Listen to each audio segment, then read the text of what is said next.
Renforcer le dialogue avec le patronat et les organisations professionnelles autour de la circulaire ministérielle relative à la priorité nationale d'accès des Congolais à certains métiers en République du Congo, c'est le menu de la séance de travail initiée par le ministre de l'Emploi, Rodrigue Charles Malanda Samba, et les représentants du secteur privé à Pointe-Noire.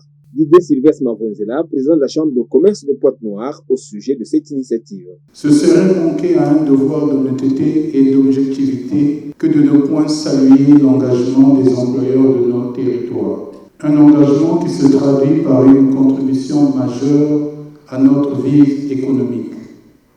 Mais pour que cet engagement porte réellement tous ses fruits, une concertation permanente est nécessaire entre le secteur public et le secteur privé.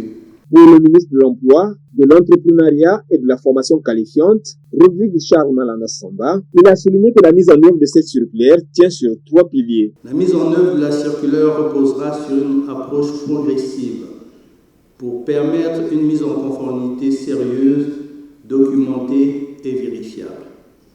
À cet effet, les entreprises sont invitées à s'identifier son relais auprès de la CPE, déclarer leur offre d'emploi afin de permettre la recherche prioritaire des compétences congolaises, formaliser et faire certifier leur contrat de travail, régulariser les contrats des travailleurs déjà déclarés à la CNSS, justifier le recours à la main-d'œuvre étrangère lorsque les compétences recherchées ne sont pas disponibles sur le marché national.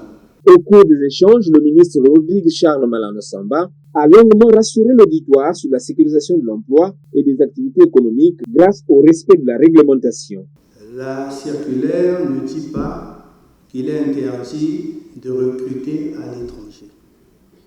C'est pas ça. Nous avons dit qu'avant de recruter un étranger, il faut d'abord proposer ce poste à un Congolais. Nous avons mis en place un portail Internet digital qui permet à tous les Congolais de partout dans le monde de s'inscrire et de proposer leur profil aux sociétés exerçant au Congo.